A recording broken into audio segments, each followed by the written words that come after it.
est grand. Oui, il est grand. J'aimerais ce soir dire merci au pasteur, les leaders de l'église, merci beaucoup pour la confiance. Et aussi en profiter pour dire merci à tous les serviteurs de Dieu de m'avoir donné encore confiance ce soir. Et j'aimerais vraiment être l'instrument que Dieu va utiliser ce soir, de sorte à ce que les âmes soient nourries et soient remplies selon leurs attentes au nom de Jésus-Christ. Amen. Au nom de Jésus-Christ. Amen. Vous allez bien? Très bien, frère. Alors, ce soir, nous voulons parler sur la foi. Yes. Nous allons parler sur le combat de la foi. Amen. J'aimerais que vous puissiez regarder votre voisin et lui dire « Ma foi mérite l'effort ». Regarde, n'était pas seulement une élection, mais une école par laquelle Dieu voulait peser ma foi. Alors, je me disais, Éternel, le jour où tu me donneras l'opportunité de partager ce message, j'aimerais partager cette conviction avec le peuple de Dieu. Raison pour laquelle ce soir, nous allons parler du combat de la foi. Bien aimés, vous savez, sans nul doute, comment la Bible définit dans le livre d'Hébreux la foi, nous allons le lire tout de suite. Dans le livre d'Hébreux 11, le verset 1er, moi j'ai la version Louis II et puis parole vivante. Alors je vais demander à quelqu'un qui a la version Louis II pour lire, je ne vois pas. Amen. Amen.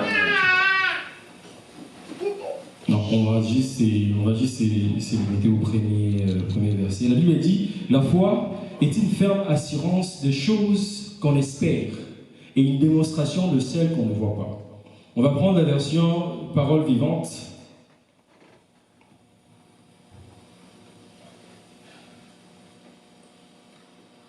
Hébreux 11. Je dis, croire en Dieu, c'est une façon de posséder déjà les biens qu'on espère, être persuadé que les choses qu'on ne voit pas existent vraiment. Alléluia.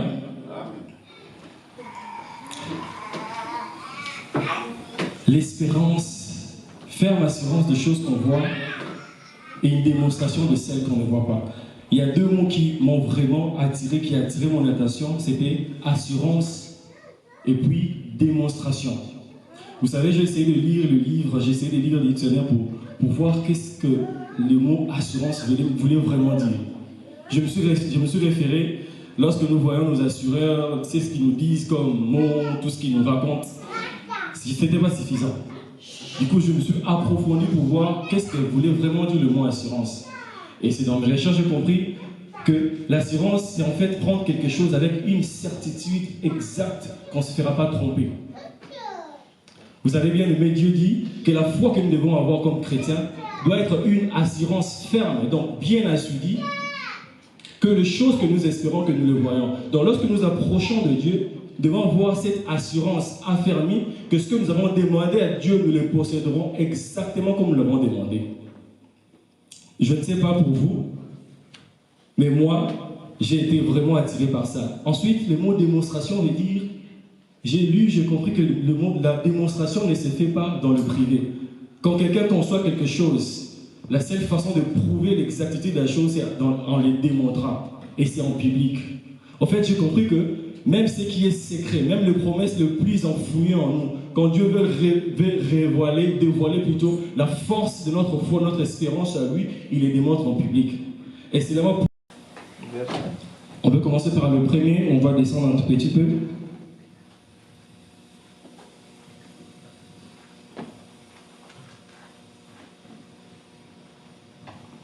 De roi, descend encore un peu.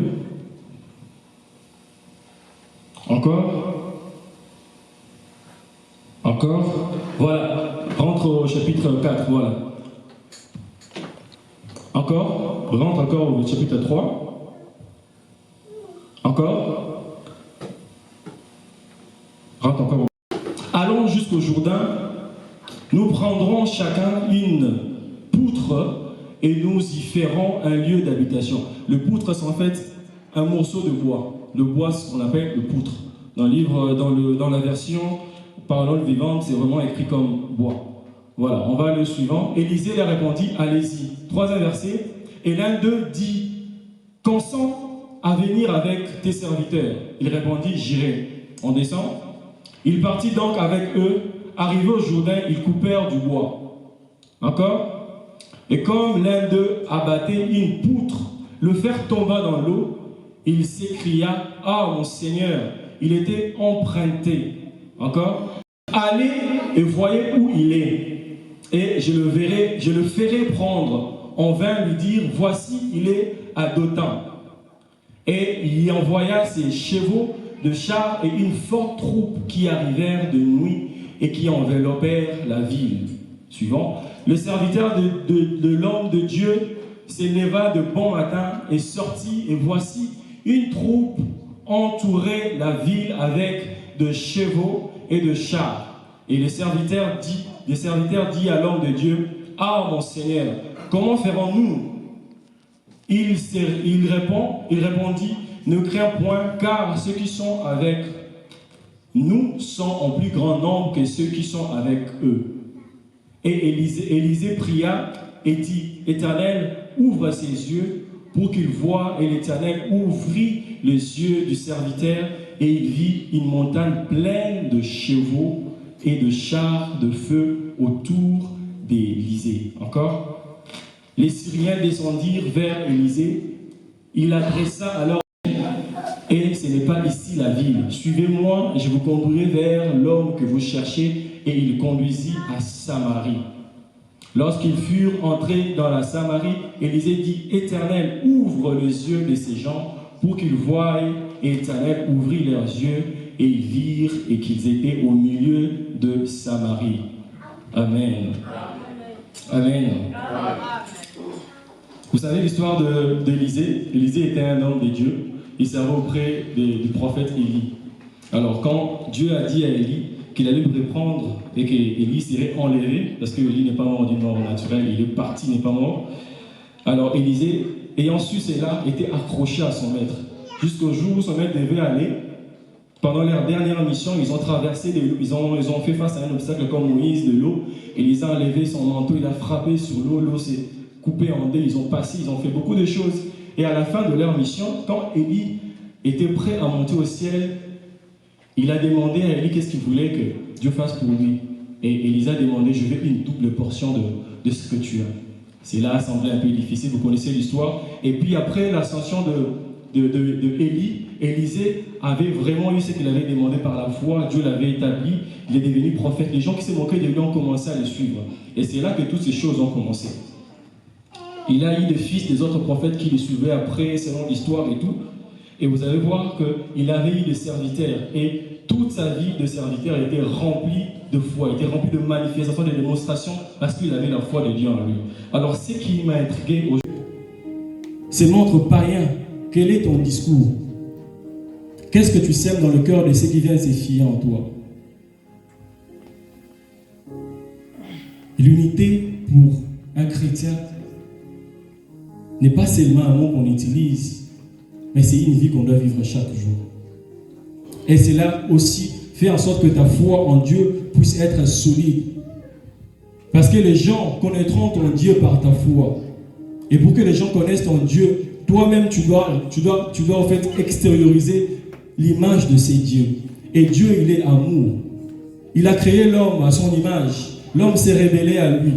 Il s'est fâché. Dieu est arrivé à un moment, il a regretté d'avoir créé l'homme. Il a dit, je vais tout détruire. Et à un moment, il s'est ressaisi parce qu'il est Dieu. Il ne se répand pas de sa parole. Il a eu pitié et lui-même a pris son fils unique. Il a donné son fils pour que moi et toi nous soyons sauvés. Ça, c'est l'expression de l'unité de Dieu.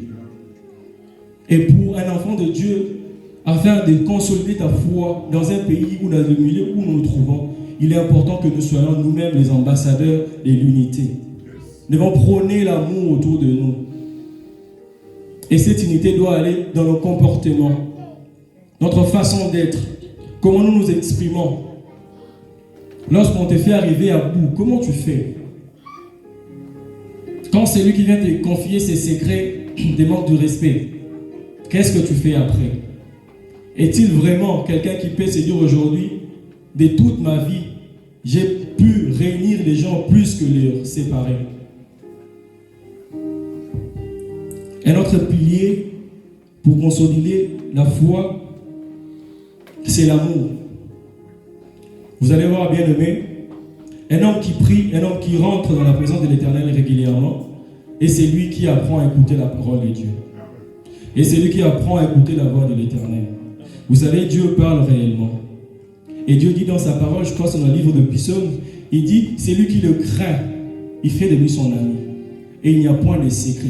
Dieu arrive à confier à l'homme ses secrets lorsque l'homme le respecte. Et le respect commence dans la prière. C'est lorsque l'homme persiste dans la prière, lorsque l'homme passe beaucoup de temps dans la prière, que Dieu se révèle à lui. Et la révélation de Dieu dans ta vie amène l'amour. Aucun homme n'a vu Dieu ou n'a vu la main de Dieu a été sans amour. Moïse a sauvé son peuple par amour. Il ne connaissait pas tout le monde de son peuple. Pas parce qu'il était israélien qu'il les avait sauvés, non. Parce qu'il avait rencontré Dieu. Il avait tué un homme, il s'était enfui dans le désert. Si Dieu n'avait pas croisé son chemin, il n'allait pas sauver son peuple. La mission a commencé quand il a entendu Dieu. Il a eu la grâce de trouver ce que nous cherchons chaque jour. Fléchir nos genoux, allais-je dire, et chercher à entendre sa voix. Mais lui n'avait pas eu à fléchir ses genoux. Pendant qu'il était en fuite, Dieu a rencontré son chemin et Dieu a parlé avec lui directement. Et c'est dans la présence de Dieu qu'il a eu l'amour pour son peuple. Qu'il a pris les problèmes du peuple d'Israël et il l'a mis dans son cœur. Il les a portés jusqu'au jour où il a rendu son âme à Dieu. L'amour est très important pour la foi, bien aimé. Moi, quand j'étais arrivé, excusez-moi, je parlerai plus de mon expérience. Je commençais à travailler, je commençais à toucher de l'argent. Et l'argent a pris un pouvoir sur moi. Mon langage était devenu écarté. Je commençais à me dire, parce que ce cousin qui est grand frère, il peut m'appeler aujourd'hui pour demander de l'argent. Donc cela veut dire, si je dis O, il le fera. Si je dis A, il le fera. Et petit à petit, l'habitude que j'avais de faire de jeûne et prière a commencé à baisser. Je me suis dit, Dieu m'a béni.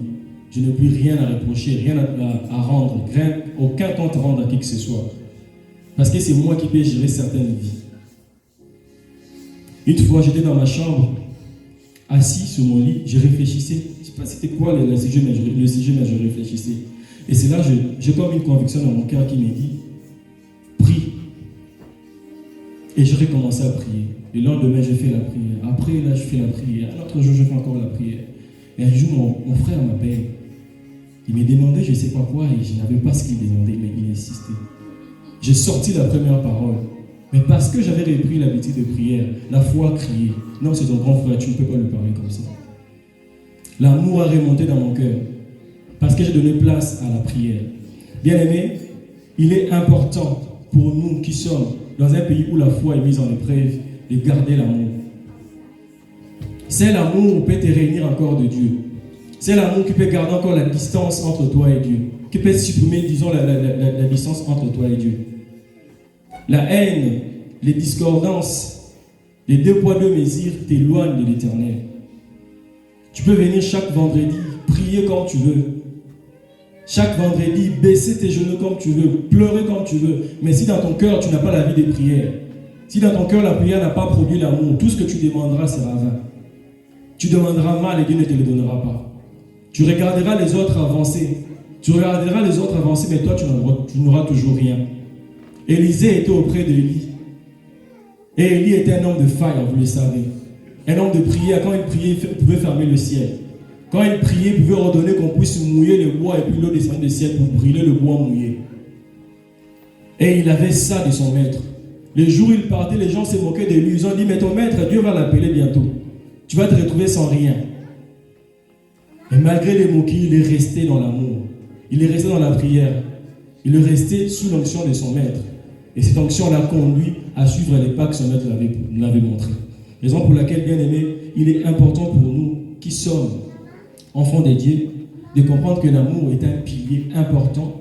Nous pouvons nous aider à accroître notre foi à l'égard de notre Dieu.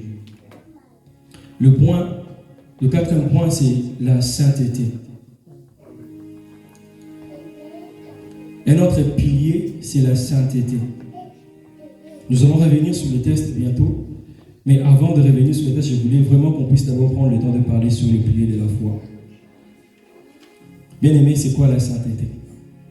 La sainteté, ce n'est pas cet orgueil que nous avons, nous chrétiens, devant Dieu, de dire que moi, je ne touche pas aux femmes. Moi, je ne touche pas aux hommes. Moi, les hommes âgés, je le fuis. Non. Comme l'unité est un état du cœur, la sainteté aussi est un état du cœur. Celui qui s'approche de Dieu doit savoir que Dieu existe et notre Dieu, il est saint. Et quand tu t'approches de lui, sa nature sainte t'enveloppe et tu deviens saint avec lui.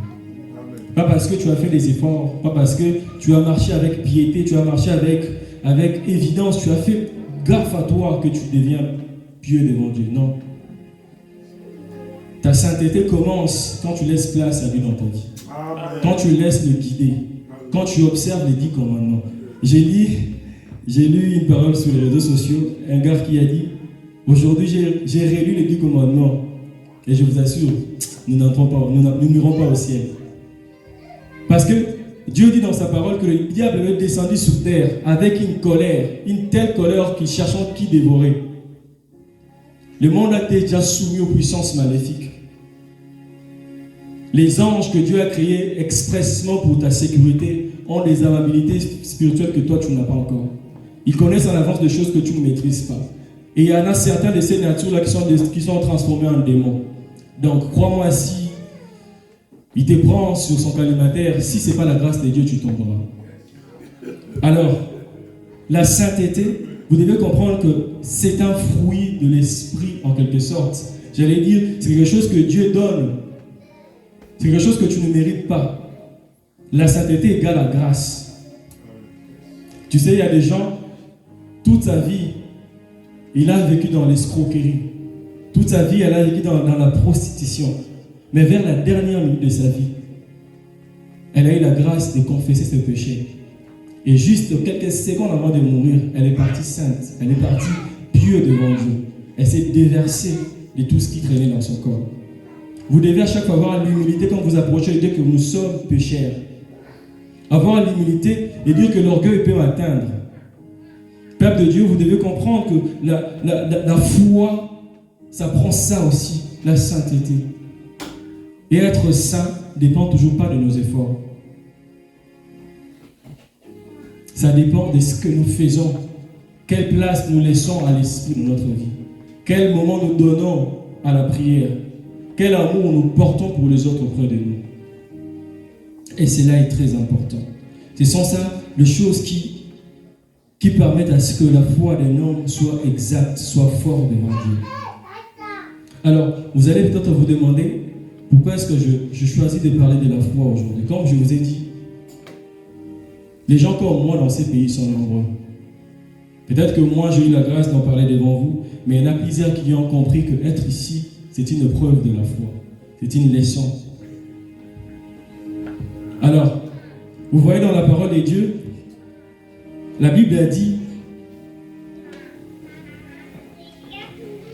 le roi des Syriens était en train de se préparer pour faire la guerre aux Israéliens. Il a fait des calculs. Il a choisi le chemin par lequel il devait rentrer pour aller attaquer le peuple israélien.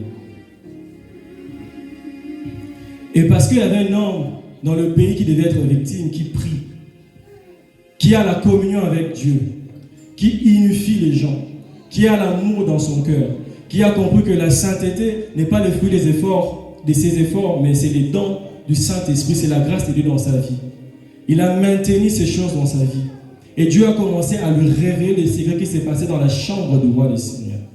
J'aimerais te dire aujourd'hui que si tu observes et tu appliques les 4 piliers de la foi que nous avons dit aujourd'hui, rien ne te sera un secret. C'est que les ennemis prépareront contre toi pendant que tu dormiras, pendant que tu seras en train de travailler, pendant que tu penseras à tes enfants, Dieu te les révélera. La Bible dit, ils ont eu le temps de planifier.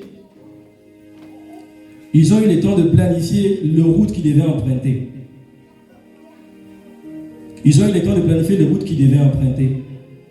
Et ce qui m'a plus intrigué, c'est que le prophète Élisée n'était même pas en contact direct avec le roi d'Israël. Je cherche la partie pour être...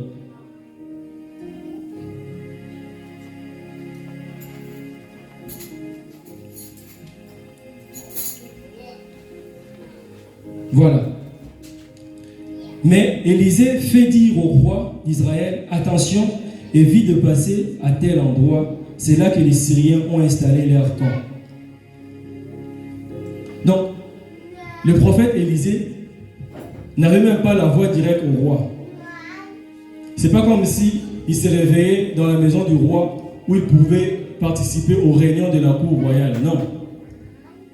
Il a fait entendre au roi, par l'entremise d'une autre personne, que de tel ou tel endroit, les ennemis vont camper. Les ennemis vous attendent là-bas. Et cela est arrivé parce que le prophète Élisée avait la communion avec son Dieu.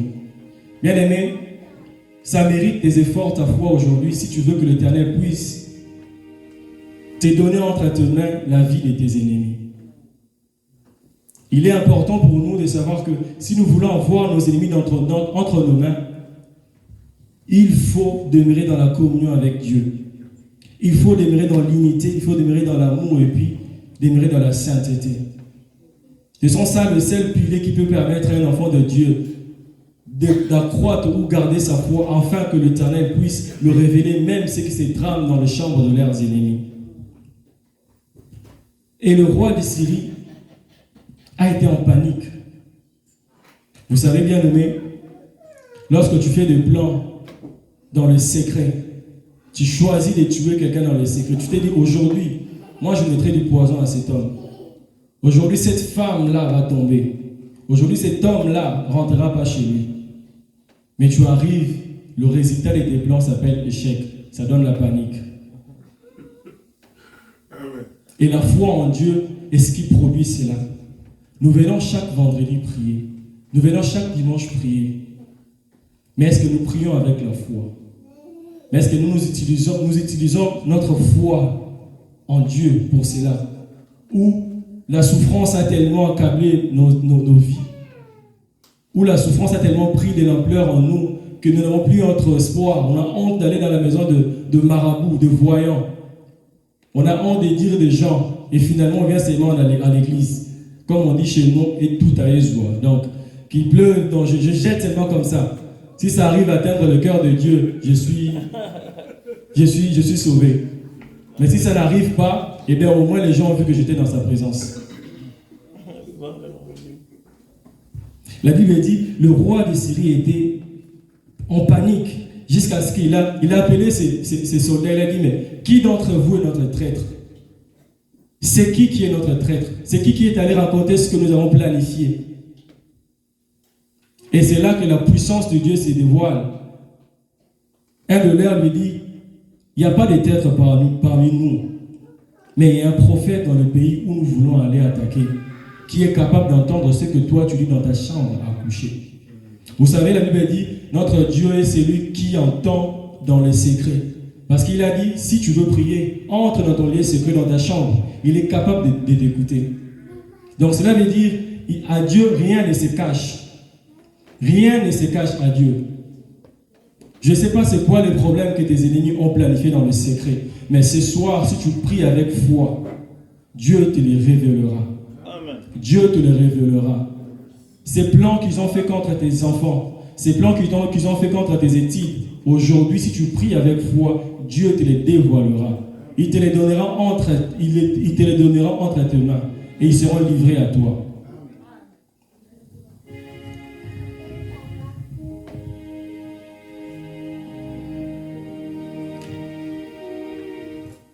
Vous savez, ça arrive parfois que nous prions, on est tellement en train de prier, on s'est tellement donné à Dieu. Mais on se rend quand même compte que nous sommes atteints. Quelquefois, tu es dans la prière, tu as fait 7 jours de jeûne et prière. Tu sors de jeûne parce que tu avais un programme. Mais les jours où on t'attaque, tu as mal. La fièvre t'arrive. Ah, mais comment est-ce qu'avec tout ce que je fais comme prière, tout ce que je prie comme jeûne, je suis quand même dans l'air localisation. Comment cela arrive? Et ce sont des choses, des attitudes que Dieu laisse délibérément que nous puissions rencontrer juste pour peser jusqu'où va notre foi. Vous savez, Jésus-Christ était ami à Lazare. Ce gars était pauvre. Ce gars souffrait toute sa vie. Mais pendant que son ami était le fils unique de roi de rois. Donc cela veut dire, Jésus pouvait juste fléchir sur ses genoux, dire au Père, papa, demain matin mon ami là, rends-le riche. Et il se réveille demain, riche. Mais Lazare était resté dans la souffrance. Il mangeait sous la table avec le chien. Mais une chose qu'il ne savait pas, c'est que Lazare n'était pas un homme ordinaire seulement. Devant Dieu, il n'était pas seulement un homme vivant. Devant Dieu, il était un homme vivant et puis un homme ressuscité. Cela veut dire, quelquefois ça peut arriver que nous prions. Ici, le prophète Élisée était en mesure de savoir ce que le roi des ennemis de son peuple pouvait planifier dans le secret. Et puis faire en sorte que leur plan soit échoué. Mais lorsque le roi a envoyé les gens à sa trousse, aller chercher où est-ce qu'il était, ils ont quand même pu le localiser. Ce soir, j'aimerais te dire, malgré le prière que tu as fait des combats de 7 jours, si tu rêves de tes ennemis, ne t'inquiète pas, c'est Dieu qui les a laissés venir te voir. Amen. Si tu le vois venir dans ton rêve, ne t'inquiète pas, ils ne te feront rien. C'est juste Dieu qui a laissé qu'ils soient là. Amen. Même si tu pries et que la maladie t'arrive, mon frère, ma soeur, ne panique pas. Dieu est en train de mesurer ta foi. Écoutez, Dieu pouvant dire à Élisée ce qui s'est tramé dans la chambre du roi, pourrait aussi être capable de dire, quand vous partez, je vais vous griber de confusion, vous allez vous changer de chemin, vous allez vous retrouver ailleurs. Mais non, Dieu les a laissés, il les a conduits jusqu'à Élisée. Regardez ce qui va suivre. La Bible dit, quand ils ont repéré Élisée, ils sont rentrés faire retour au roi. Ils ont dit au roi, maître, Seigneur, nous avons trouvé les types. Ces gars-là qui a les esprits qui viennent espionner dans ta chambre là, qui a fait foirer nos plans, nous avons pu le retrouver. Et il y a un détail plutôt qui a saisi mon esprit, c'est que la Bible dit, la nuit, le roi a envoyé le char et les hommes de troupes pour aller encercler non seulement la maison où le prophète s'est trouvé, mais toute la ville. Bien aimé, il est important pour nous de faire des efforts pour notre foi. S'il faut gêner, gêne pour ta foi. Parfois, les gens vont te blesser. Parfois, les gens ont tellement de comportements que tu ne supportes pas. Tu te dis, il serait mieux que ces deux personnes ne se séparent pour que je sois à l'aise. Mais puisque parmi les piliers de la foi, il y a l'unité, et que tu es appelé à réunir les gens au lieu de les séparer, fais-le. Parce que tu ne sais pas jusqu'où ta foi en Dieu peut te sauver. La Bible dit, il a envoyé des troupes. Ils sont partis la nuit, pendant qu'ils dormaient. Et ils ont non seulement encerclé la maison ou le quartier où était le prophète, mais toute la ville. Les prières que tu fais engendrent toi et ta famille. Les prières que tu fais engendrent toi et tes amis. Sache qu'à chaque fois que tu mènes une lutte contre l'ennemi, tu ne seras pas la seule à être, ou le seul à être dans ce collimateur. Il te voit toi, il te voit ta famille, il te voit tes amis. S'il n'arrive pas à t'atteindre, il va te déstabiliser par ta famille. S'il n'arrive pas à atteindre ta famille, il va prendre cet ami pour qui tu as beaucoup d'amour. Ils ont encerclé toute la ville. Et cela s'est passé la nuit pendant qu'ils dormaient. Je ne sais pas qu'est-ce que toi tu fais dans tes nuits. Pendant tes nuits, je ne sais pas comment tu fais. La science nous apprend que nous avons 365 jours et nuits aussi. Tu en as 365. Est-ce que tu te donnes 365 fois dans les sommeils profonds? Y a-t-il une nuit où tu te réveilles pour prier, afin de sécuriser ce que tu as eu par la foi? Ils ne sont pas venus le jour, ils sont venus la nuit. Pendant que le temps était calme, pendant que tout le monde était distrait par le sommeil, je me suis dit, peut-être que si le prophète ne dormait pas, ces jours-là, il aurait entendu le mouvement peut-être. Parce qu'il a des esprits qui partent même dans les chambres du roi. Peut-être que ces anges-là qui campent autour de lui parce qu'ils craignaient l'hiver, allaient venir lui dire, écoute, ils sont en train de venir, tu peux t'enfuir, il est encore temps. Ils ont encerclé les villes. Et un bon matin, très tôt le matin, son serviteur se réveille. Et puis il part, il sort de la ville, il trouve qu'il y avait des chars qui avaient encerclé la ville. Bien aimé, je me suis posé la question pendant que j'étais en train de méditer. Je me suis dit, Seigneur, mais pourquoi ce serviteur n'a pas pris la fuite? Pourquoi il n'a pas sauvé sa peau? Parce que dans le fond, ce n'était pas lui qui est allé dire au roi d'Israël que le roi de Syrie est en train de vouloir nous faire la guerre. Ils ont campé telle place. Ils pouvaient aussi fuir. Mais ce qui a retenu ces serviteurs, j'ai compris que c'était la foi que cet homme, leur maître, avait en son Dieu. C'est pourquoi vous allez lire au début, on a dit, ils étaient assis quelque part et ils ont remarqué que l'endroit sur lequel ils s'étaient nés était étroit. C'était trop petit pour eux. Ils se sont dit, on va aller couper des arbres de bois pour faire un endroit qui va nous prendre tous. Et pendant qu'ils étaient allés couper les bois, c'est là où Dieu a fait quelque chose qui a fait girer à ces serviteurs-là que cet homme a une vraie foi et que son Dieu était réel. L'un d'eux a fait tomber un fer dans l'eau et qui rentrait dans l'eau, mais ce fer est survenu à la surface à cause d'un bois. Cet homme-là, ce serviteur-là qui sortait, savait que si je rentre, le Dieu de mon maître aura une solution. Le Dieu pour qui mon maître a foi aura une solution. J'aimerais te dire ce soir, le Dieu pour qui tu sers a la solution à ton problème. Aucun problème ne va surpasser ta vie ce soir. S'il y avait des prières que tu avais faites sans foi, aujourd'hui, ce soir, tu prieras avec foi et tu feras promesse à Dieu que tu appliqueras le pilier de la foi et Dieu se révélera comme un Dieu de surnaturel dans ta vie. Le serviteur est rentré auprès de son maître. Il a dit son maître, maître, on est foutu. Là-bas d'ailleurs, là, c'est gâté. Ils ont encerclé toute la ville. Il n'y a même plus d'espace. Donc moi là, on ne sait plus qu'est-ce qu'on va faire. On est foutu. Et j'aime la réponse qu'elle avait donnée le prophète Élisée. On va les lire. Le prophète Élisée a répondu, et Élisée répond, n'aie pas peur, ceux qui sont avec nous sont plus nombreux que ceux qui sont avec eux. Bien-aimés, les anges qui t'entourent sont plus nombreux que les démons qui te cherchent. Amen. La bénédiction de Dieu qui pèse sur ta vie, la bénédiction de l'Éternel, ses promesses sont plus nombreuses que les malédictions que le diable a proférées sur ta vie. Amen. Amen. J'aimerais te dire aujourd'hui, c'est la loi du plus fort qui va gagner ce soir.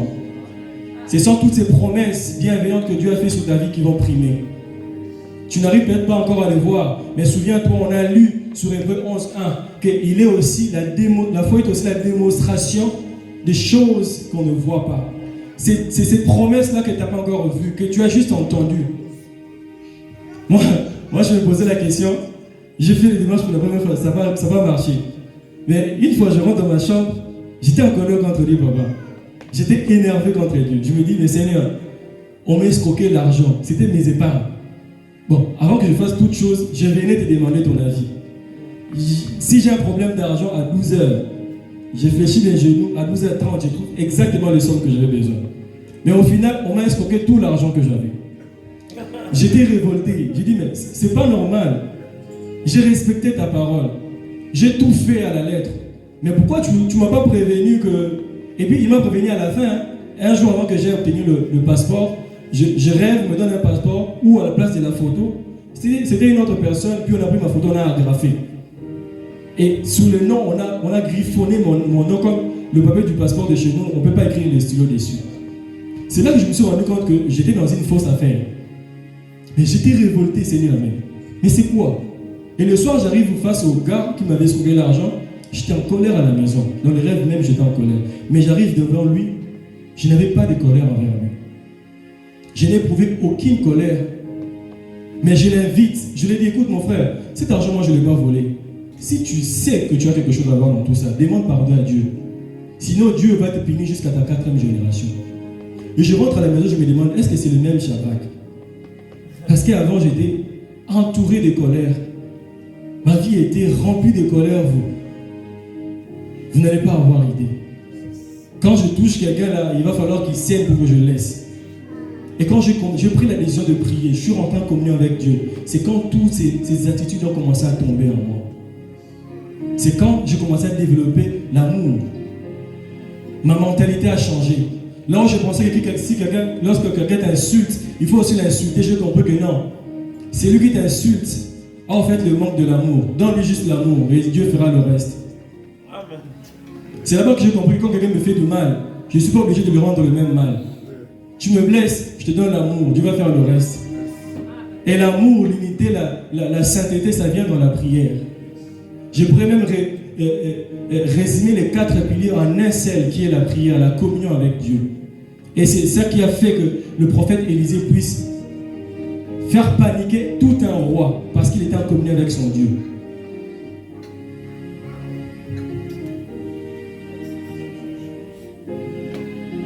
Alléluia. Amen. Le prophète a dit, n'aie pas peur, ceux qui sont avec nous sont plus nombreux que ceux qui sont avec eux. Et le prophète a prié, il a dit, il a demandé au Père, Seigneur, ouvre ses yeux, qu'il voie ce qui nous entoure. J'aimerais te dire ce soir, ne t'inquiète pas de tes soucis. Parfois, ta foi est ébranlée, ta foi tremble, parce que tu n'as pas la possibilité de voir ce qui t'entoure. Quelquefois, nous nous précipitons en pleurs, nous nous précipitons en lamentation parce que nous ne voyons pas ce qui nous entoure. Quelquefois, nous nous laissons emporter par le vent du monde parce que nous ne voyons pas ce qui nous entoure. Quelquefois, on se laisse changer par les dires des autres parce que nous ne savons pas ce qui nous entoure. Si vous savez à quel point Dieu pourrait mobiliser le ciel pour toi, tu ne ferais même pas un seul péché. Si nous étions capables de voir ce que le ciel pourrait se mobiliser juste pour notre cause, on ne serait même pas en train de nous soucier. Je me rappelle, quand je commençais l'université, j'ai dû dire, Père, là où je vais, je sais que ça va être compliqué, c'est la capitale. Mais je te demande 3 choses. Que je ne manque pas d'habits, que je ne manque pas de transport, que je ne manque pas d'emploi après mon travail, après mes études. Et ces 3 choses n'étaient non seulement une prière que j'avais fait, mais c'était un acte de foi. Je suis arrivé à l'université jusqu'à ce que j'ai quitté Kinshasa. Aucune fois j'ai manqué les cours parce que j'avais manqué de transport. Vous savez pourquoi? Parce qu'à chaque fois que je pouvais retrouver avec un tout petit peu, je pensais aux autres, l'amour, je cultivais l'amour. À chaque fois qu'il y avait des tiraillements dans ma famille, c'est moi qui allais consulter les autres pour les réunir, l'unité. Et quand j'ai remarqué que dans ma famille, tout le monde pouvait n'obtenait pas son diplôme d'État une seule fois, il fallait faire 2, 3 fois pour avoir, peu importe ton intelligence, j'ai commencé à prier. J'ai utilisé les 4 piliers de la foi. J'ai pris soin de la foi que Dieu avait mis en moi. Parce que je traversais un moment de turbulence. Et je voudrais nous dire très sincèrement, dans ces pays, nous traversons un moment de turbulence. Et la foi est très importante. Bien aimé, si tu ne prends pas soin de ta foi dans ces pays, tu vas te perdre. Le jour où notre maître reviendra, tu vas te retrouver seul dans ta maison. Tes enfants seront partis. Ton mari sera parti, ta femme sera partie. Ton frère partira. Tu l'appelleras, le téléphone sonnera, il ne prendra pas parce que tu n'as pas pris soin de ta foi. Il ne suffit pas de proclamer devant tout le monde que tu aimes Dieu, non. Il suffit de dire aux autres aussi que tu aimes Dieu. Et d'éprouver cela par ta foi.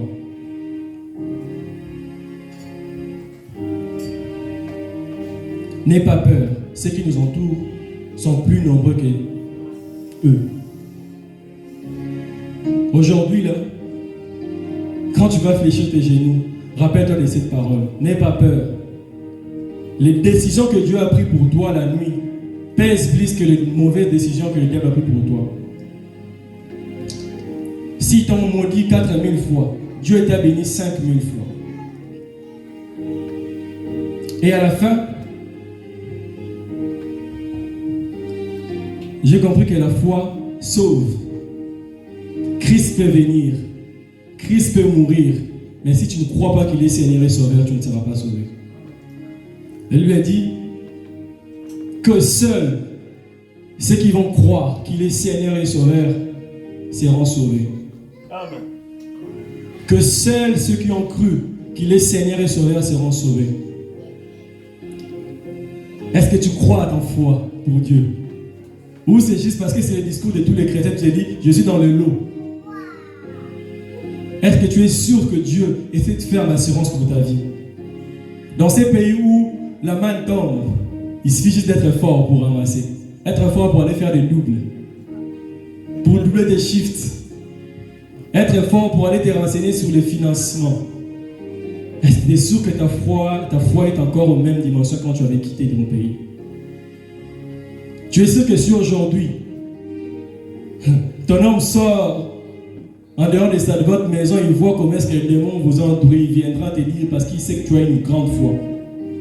Tu es sûr que si ton enfant, aujourd'hui on lui dit, tue ta mère et tu seras riche, tu es sûr qu'il reviendra te le dire parce qu'il sait que le Dieu de ma mère me rendra riche. Comment tu as montré ton Dieu aux yeux de ton entourage? Le prophète Élisée avait montré un Dieu puissant devant ses serviteurs. Et les jours que son serviteur pouvait le vendre ou le fuir, il a préféré rentrer parce qu'il avait confiance en la foi du Dieu de son maître.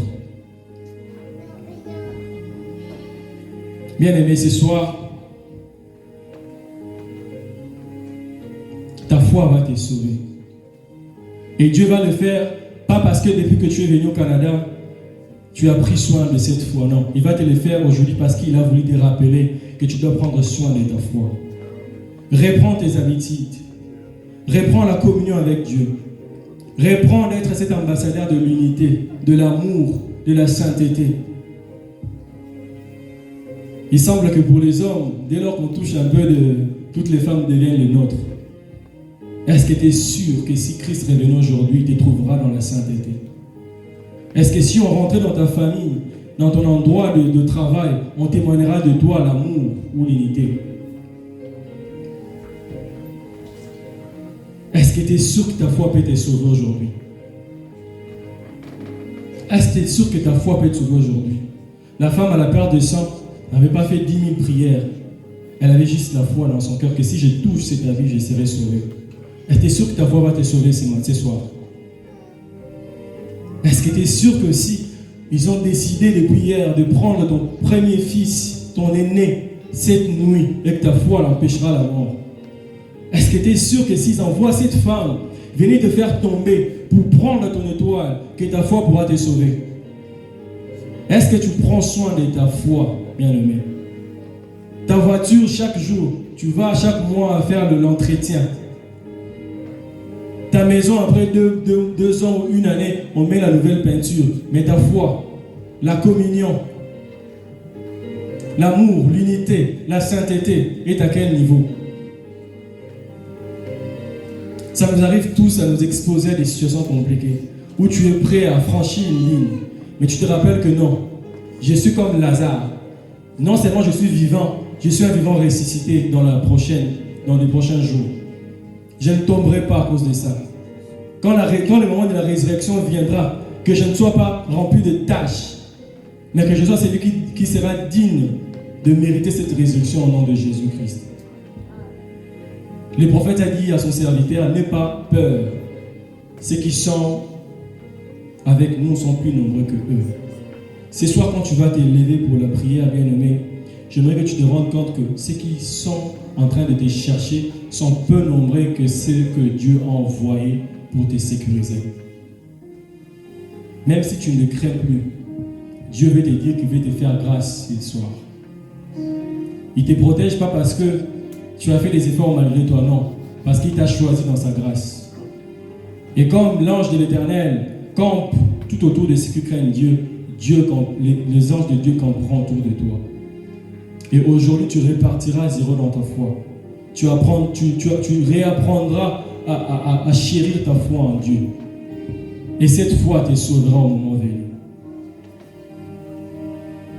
Nous allons nous lever pour dire merci à Dieu pour cette parole. Yahweh, merci pour ta parole.